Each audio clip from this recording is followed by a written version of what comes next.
Opa, aí pessoal, tudo certo? Eu sou o Léo e no vídeo de hoje do Basquetinho nós vamos falar a respeito de todos os acontecimentos finais da Copa do Mundo de Basquete FIBA 2023. Eu acabei tendo alguns atrasos a respeito do lançamento desse vídeo por questões pessoais. Então, no fim das contas, o fato de que a seleção alemã foi campeã invicta, derrubando a seleção sérvia na final, e os Estados Unidos sequer conseguiu medalha nessa competição, acabou ficando batido e velho. Então, eu vou tentar trazer algo interessante, um pouco mais fora da curva a respeito de comentários dentro dessa Copa do Mundo. Tentar pensar um pouco fora da caixinha e trazer algum outro tipo de conteúdo que possa ser relevante para vocês, já que essa competição já passou. Mas antes da gente começar, não se esquece de se inscrever no canal e deixar o seu like para ajudar o nosso projeto a seguir acontecendo. A gente só precisa de 10 likes para esse vídeo de hoje e desde já quero agradecer vocês pela audiência nesse Mundial de 2023. Foi muito interessante acompanhar e cobrir aqui com a galera e espero que vocês fiquem com a gente agora nessa temporada 23-24 da NBA. Mas chega de enrolação, bora falar a respeito de todos os acontecimentos finais e fazer um resumo da Copa do Mundo FIBA 2023.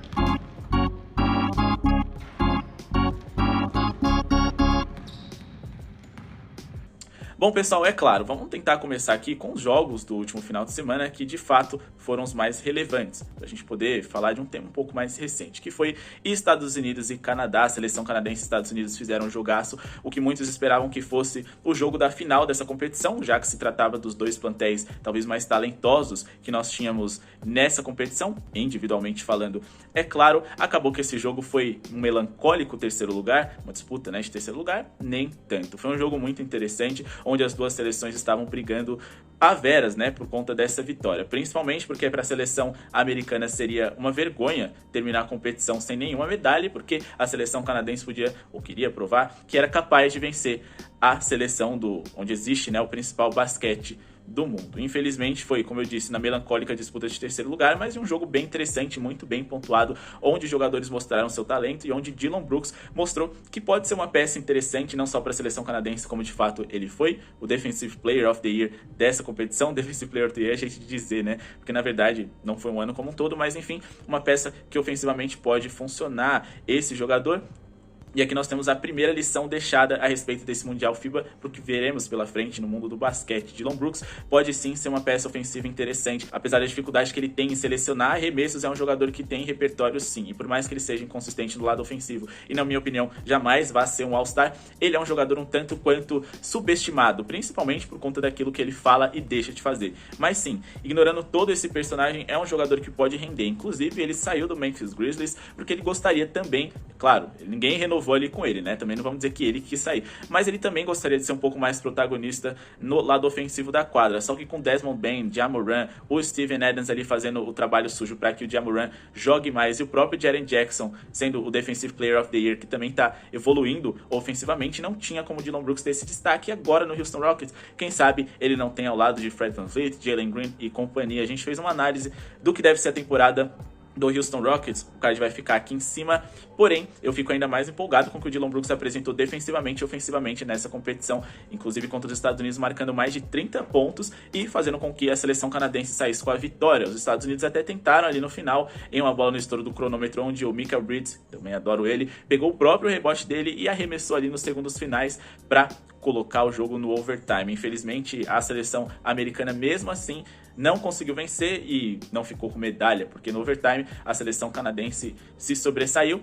E nós vamos falar a respeito dos reflexos da seleção norte-americana para o futuro em breve, porque tem muita coisa para falar, mas vai ser no vídeo de hoje, fiquem aí. E aí depois tivemos a final, Alemanha e Sérvia. A Sérvia começou ali fulminante, pontuando muito bem, coisa que eles fizeram durante toda a competição, mas no terceiro quarto ali a defesa da seleção alemã se sobressaiu, colocando a seleção sérvia na sua pior marca ofensiva nessa competição em um quarto em específico. E aí, no último quarto, até teve certo equilíbrio ali, onde a Sérvia conseguiu se recuperar de um terceiro quarto bem ruim, mas Dennis Schroeder e companhia estavam pegando fogo, estavam muito bem, e mais do que isso, ofensivamente equilibraram o jogo e fizeram uma excelente partida também. Se tem uma coisa que você não pode fazer contra a seleção sérvia é deixar de pontuar, porque você sabe que eles que têm um dos melhores aproveitamentos e arremesso de 2 pontos teve em toda a competição, você sabe que precisa estar com arremesso em dia, mais acima de tudo, ter pelo menos algum quarto ali em que você mantenha eles em uma linha baixa para pelo menos você equilibrar o jogo ou tomar a frente em um momento decisivo. Foi o que aconteceu ali no terceiro quarto, onde eles executaram uma defesa muito bem feita e com diversos erros no último quarto da seleção sérvia, errando arremessos fáceis. A seleção alemã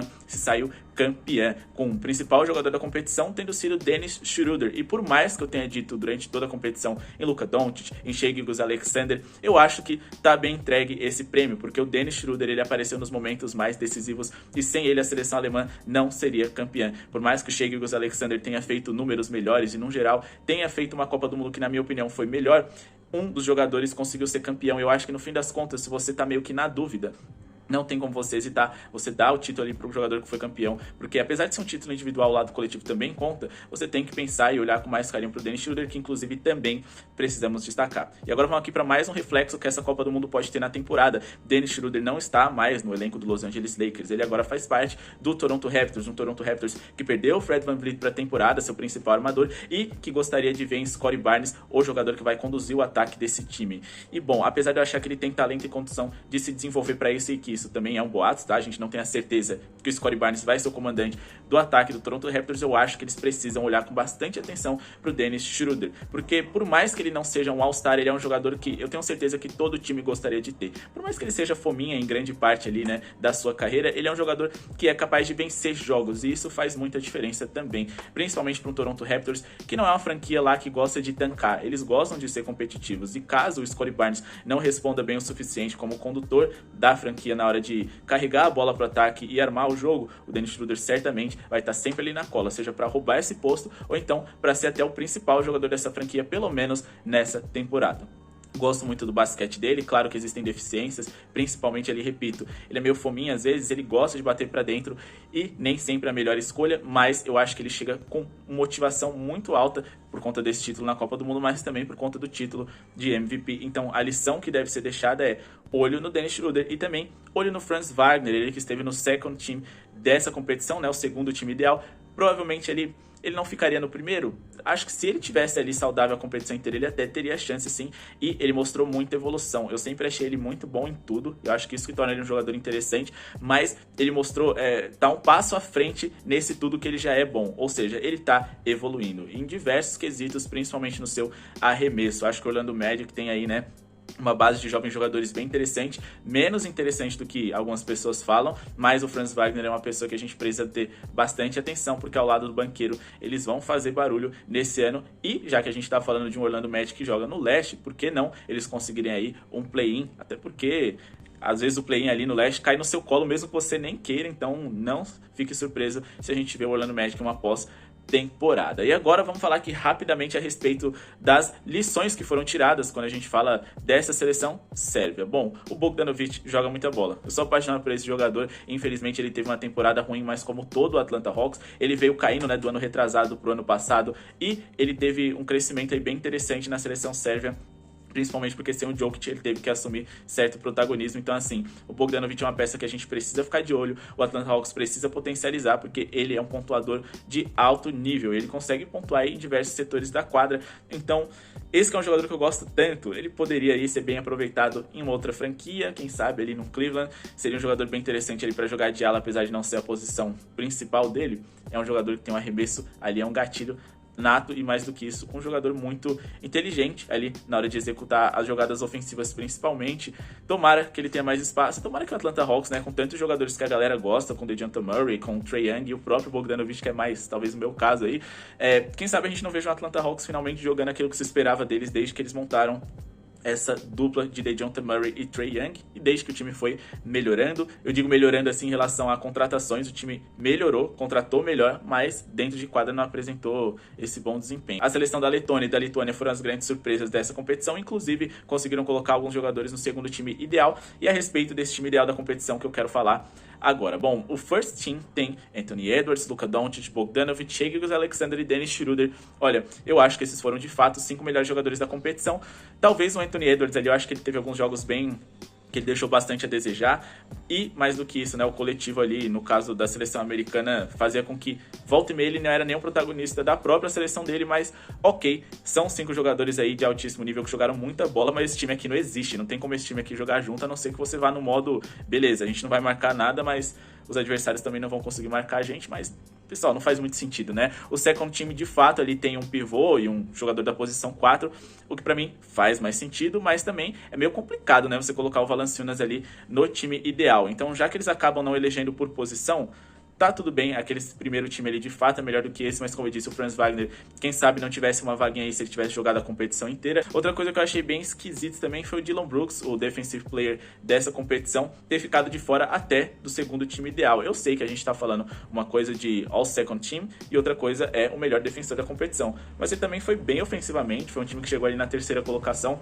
E mais do que isso, ele foi preponderante em vários jogos, inclusive contra a seleção dos Estados Unidos, que de fato é uma seleção difícil de se vencer. Então eu acho que ele merecia pelo menos aqui tá, quem sabe no lugar do Fontecchio. Beleza, o Fontecchio foi o principal jogador de uma Itália que foi longe, mas pô, tinha que ter um Dillon Brooks aqui, vamos combinar. E agora, para finalizar o nosso vídeo, vamos falar a respeito da seleção americana que fica sem medalha nessa competição. Preocupa aí para as Olimpíadas da França do ano que vem. Preocupa entre aspas, porque LeBron James vai ligar o modo apelão. Muitos dizem que ele está recrutando aí Kevin Durant e Stephen Curry para recrutar outros jogadores posteriormente e formar o Reading Team. Para quem inclusive não assistiu esse documentário, é um documentário até que interessante.